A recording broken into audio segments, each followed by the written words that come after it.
Le petit déjeuner politique. Et ce matin, le petit déjeuner politique, c'est Éric Coquerel, député de la France Insoumise de Seine-Saint-Denis. Bonjour Éric Coquerel. Bonjour. Est-ce qu'Emmanuel Macron a été assez clair, concret et rassurant hier soir? Non, je crois pas, non.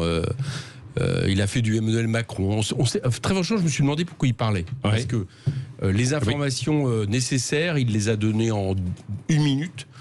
Les cafés et les restaurants vont réouvrir, les écoles vont ouvrir pour 6 jours fin juin, un peu plus même, 15 jours, enfin bon. Enfin pas beaucoup plus. Mais en attendant un possible retour de l'épidémie, qui malheureusement, si on regarde de manière rationnelle, est quasi certain à l'automne ou l'hiver, eh bien, on peut être plus déconfiné, sauf les rassemblements, j'ai noté. La liberté publique peuvent encore en prendre un coup. Vous allez pouvoir manifester? Non, justement, là-dessus, il a été un peu inquiétant. Bon, pour le reste, après, ça a été, j'ai l'impression qu'il lançait sa campagne présidentielle. Enfin, j'ai pas très bien compris à quoi servait ce... C'est-à-dire que vous attendiez des choses un petit peu plus concrètes sur le monde d'après. Par exemple, j'attendais déjà des choses un peu plus concrètes parce que les Français sont intelligents, ils aiment bien avoir des informations.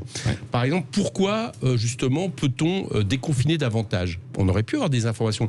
Moi, on me dit, la préfecture de Seine-Saint-Denis me dit, par exemple, que les Barnum Tests en Seine-Saint-Denis aujourd'hui, en ce moment, ne donnent plus quasiment aucun cas.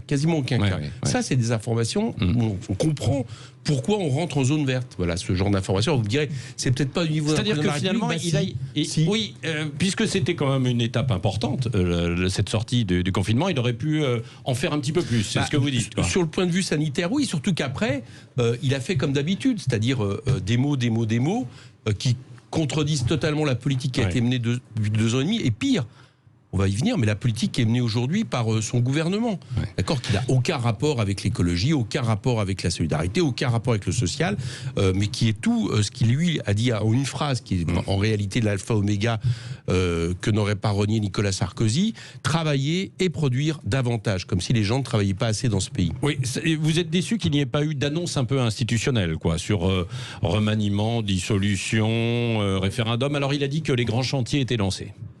Oui, mais alors ça m'inquiète. Parce que s'il dit que les grands chantiers sont lancés, prenons un exemple. Il dit il faut relocaliser. Bon, il examine la chose. Alors, j'ai remarqué qu'il n'y a plus aucune critique, vous remarquerez, contrairement à son allocution du 12 mars, vous savez, celle où il lance la question ce qui va amener le confinement, où là il dit qu'il faut se réinventer, il faut l'État-providence, le marché peut pas tout.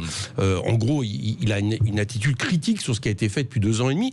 Là, tout d'un coup, tout va bien. Ils ont été parfaits pendant l'épidémie, ils ont géré ça magnifiquement. Quasiment champion du monde. Voilà, je sais pas à cause de qui, il n'y a plus de masques, pas eu de masques, pas eu de tests.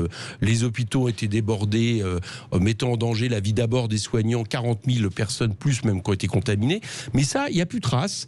Tout a été parfait. Il dit qu'ils ont réorienté l'industrie. Alors moi, j'aimerais bien savoir. Nous, on a demandé une planification sanitaire. Je ne vois pas à quel moment l'industrie s'est réorientée. D'accord ? Donc, bon, tout un satisfecit habituel. Et puis, pour la suite, les grands chantiers, je vais vous dire, prenons encore une fois, relocalisons. Il dit qu'il faut relocaliser. Ça, c'est nécessaire. On voit qu'on a manqué de tout. D'accord, donc il faut relocaliser, mais il n'y a pas de trace dans sa politique. Il donne de l'argent. Ça ne peut pas se faire du jour au lendemain. Non, mais Éric Coquerel, attendez, il y a 400 milliards qui sont mis sur la table. Même alors, 500 globalement. Enfin, bien que il faut que vos auditeurs sachent que là-dedans il y a 3/4 de prêts. Donc, et on est 2 fois moins que les Allemands en termes de plans soi-disant massifs. Mais il les met sur la table sans aucune condition et contrepartie pour des entreprises comme Renault qui peuvent annoncer en même temps des suppressions d'emplois, des fermetures de sites, voire des délocalisations. Donc ça, pour l'instant, il n'a pas de trace. C'est du vent, c'est du pipeau. Voilà. Il sent bien qu'il faut aller dans ce sens-là, mais sa politique fait exactement l'inverse. Oui. L'organisation de l'État doit changer, dit-il aussi. De nouvelles libertés pour les territoires, les acteurs de terrain. C'est une urgence, ça c'est... Ah non, je crois pas. Non, j'ai pas l'impression qu'on ait souffert pendant l'épidémie d'un État trop centralisé. C'est-à-dire il y avait, et puis ce sont les acteurs de terrain qui ont repris la main. Mais pourquoi ? Parce que justement, à force de désarmer l'État, à force d'enlever les moyens de l'État, eh bien, vous êtes, à un moment donné, à force de ne même plus être capable de produire des tests, des masques, d'avoir des appareils respiratoires, il vaut mieux compter sur les communes, c'est ce qu'il a fait. Mais ça, je vais vous dire une chose, le danger derrière ça, c'est une inégalité. Pourquoi moi, je suis pas... contrairement à ce qu'on dit, par exemple, on parle des Jacobins, etc., mais la question n'est pas de centraliser, de tout ramener le pouvoir. Par exemple, moi, je suis pour des pouvoirs importants aux communes, mais c'est de vérifier que l'État permet à tous d'avoir une situation égale, quel que soit l'endroit où nous sommes sur le territoire. avec des services publics efficaces, avec des lois, avec des règles. Mais ça, c'est exactement l'inverse de ce qu'il est en train d'annoncer. Il est en train de nous annoncer, en réalité, ce qu'il appelle lui-même un État girondin. C'est-à-dire que beaucoup de choses vont être faites localement, mais sans soucier finalement de la solidarité entre la population, sans soucier si les conditions dans un département sont les mêmes qu'ailleurs. Si par exemple, comme ça a été fait, des maires peuvent dire moi je vais donner des masques à toute ma population pendant que le maire d'à côté n'aura pas les moyens pour assurer les siens. Donc tout ça, ça me va pas. Ça, c'est pas la République. C'est flou finalement alors, quoi. Ah, c'est un projet toujours libéral. Écoutez, la phrase importante, c'est je reviens libéral. En fait, la France quand même, elle donne beaucoup d'aides sociales. Mais la France donne beaucoup d'aides sociales. 13% des aides sociales dans le monde, alors que nous avons une population d'1%. Bien sûr, mais heureusement que vous ne cassez pas d'un coup l'État social qui a été un acquis des combats ouvriers, de la libération, du Conseil national de la résistance, des luttes ouvrières. Heureusement que ça ne se casse pas d'un coup, ça c'est vrai. Mais d'un autre côté... Et vous demandez que l'État justement continue aussi sur les charges sociales, et notamment le chômage partiel. Mais bien sûr, mais parlons justement, excusez-moi, actuellement la dette par exemple qui est en train d'être créée, vous savez qu'elle est principalement sociale. Qu'est-ce que ça veut dire? Ça veut dire qu'il y a 100 milliards qui vont être à charge de l'UNEDIC ou de la sécurité sociale, des comptes sociaux. Et ça c'est terrible, c'est pas eux, c'est pas nos comptes sociaux qui sont responsables de la crise, ça devrait être l'État. Parce que l'État a le moyen par exemple de décider d'annuler la dette en la rendant perpétuelle. Nous c'est ce qu'on propose. Donc là vous avez tout un mécanisme, et en plus de ça la politique de Macron depuis 2 ans et demi, elle s'est pas illustrée par plus de protection sociale, elle s'est illustrée par la baisse des APL et la fin de l'ISF. Voilà, c'est-à-dire les cadeaux fiscaux aux plus riches dont il a dit hier... Il y a toujours l'IFI, mais enfin bon... Il a dit hier qu'il n'y toucherait pas. C'est-à-dire le fond de sa politique, des cadeaux aux plus riches et aux plus riches détenteurs des capitaux en espérant que ça rejaillisse sur toute la société, ça, il n'y touche pas. En réalité, il va continuer une politique productiviste, libérale et qui n'a rien à Ceux qui souffrent aujourd'hui, ce sont les petites entreprises quand même, non? Mais ceux qui souffrent, ce les sont petits tous les indépendants, gens etc. C'est eux quand même, non? Bien sûr, mais ceux qui souffrent, ce sont tous les producteurs de richesse dans ce pays. Les salariés, les artisans, les petits Donc il faut les aider. Bien sûr qu'il faut les aider, mais justement il faut les aider en proposant une réorientation de l'économie. Vous voyez bien, vous savez comme moi, il y a eu un avantage pendant le déconfinement, un avantage, c'est qu'on a respiré mieux. Tout le monde le sait, et ça se traduit en chiffres. On sait que la prochaine grande catastrophe, elle sera environnementale. Donc maintenant, on a au moins ça, on pourra en profiter pour réorienter l'économie. Pas donner, par exemple, 500 milliards sans aucune condition écologique. Et bon, et ça, ils y renoncent. Ils parlent il entend qu'il va revoir les choses à tous les niveaux. Mais il ne le fait pas. Et puis d'ailleurs, il y aura peut-être un référendum. Vous espérez un référendum, concrètement, il ne le fait pas. Il ne le fait pas. Écoutez-moi bien. Par exemple, sur la question du transport, d'accord, le moment serait revenu au contraire de dire bon bah le transport, on voit bien que quand même un service public unifié genre de la SNCF c'est utile. Là on a pu demander à la SNCF de réduire son transport, de la prioriser ailleurs. Qu'est-ce qu'on va faire quand il y aura plusieurs compagnies puisqu'ils ont ouvert tout ça à la concurrence? Donc il faut revenir à un pôle public du transport appuyé sur des services publics. Ça serait un service rendu à la cause écologique. Pas trace de ça. Autre secteur, Éric Coquerel, vous serez demain aux côtés des soignants pour la manifestation nationale. Vous appelez les Français à être à leur côté? J'appelle tous ceux qui étaient sur les balcons et les fenêtres à descendre dans la rue, parce que là c'est le moment. Parce que Ségur, pour l'instant, tous les syndicats et les collectifs nous disent ils ne voient rien, ils n'entendent rien. Et les belles promesses qui ont été de dire il faut augmenter les salaires, on a compris, il faut plus de lits, il faut arrêter cette politique. Moi, ce qui m'a inquiété dans ce qu'a dit hier le chef de l'État, c'est qu'il promet plus d'autonomie pour les hôpitaux.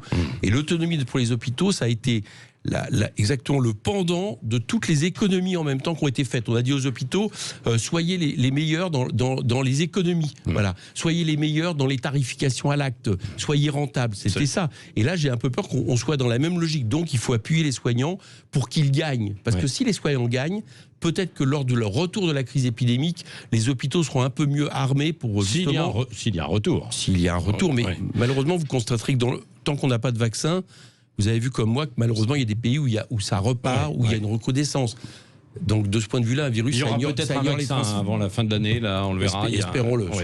Nous serons avec un représentant justement tout à l'heure à 8h15. Tout à l'heure, quand on a parlé du travail, on va revenir, on y revient d'un mot quand même aussi. Vous êtes contre travailler davantage. Et les Français ont la productivité la plus importante. Ce qui compte, c'est que tout le monde puisse travailler.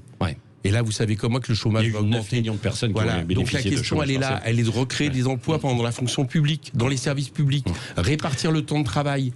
faire en sorte que ce qui coûte trop cher au pays, c'est-à-dire le capital non investi, les profits soient investis dans le travail et permettent à chacun non pas de travailler plus, mais que tout le monde puisse travailler et apporter, j'allais dire, sa part à la production d'activités écologiquement et socialement responsables. Oui.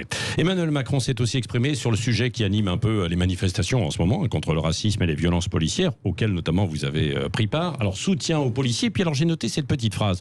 Le combat noble contre le racisme est dévoyé lorsqu'il est récupéré par les séparatistes. Comment vous l'interprétez? J'ai pas compris. Enfin, je crains avoir compris, mais j'aimerais savoir qui sont les séparatistes et les communautaristes.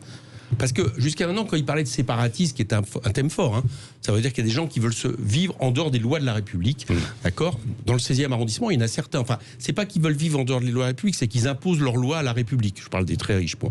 Mais sinon, je comprends pas très bien. D'habitude, on disait que il y en a qui remettent en cause la République, l'universalisme républicain. Non. Il y en a qui remettent en cause. Il y en a qui remettent en cause le pseudo-universaliste actuel, parce que malheureusement, la différence entre un universalisme abstrait qui en réalité, dans laquelle en réalité les inégalités, les discriminations racistes continuent à sévir, et l'universalisme dont nous rêvons tous, d'accord, c'est que on impose à certaines discriminations au nom d'un universalisme qui n'existe pas. Donc ça devient insupportable, parce qu'au bout d'un moment, on peut même confondre l'universalisme avec l'injustice qui est ressentie. Mais la question, je reviens sur votre question, où sont les séparatistes?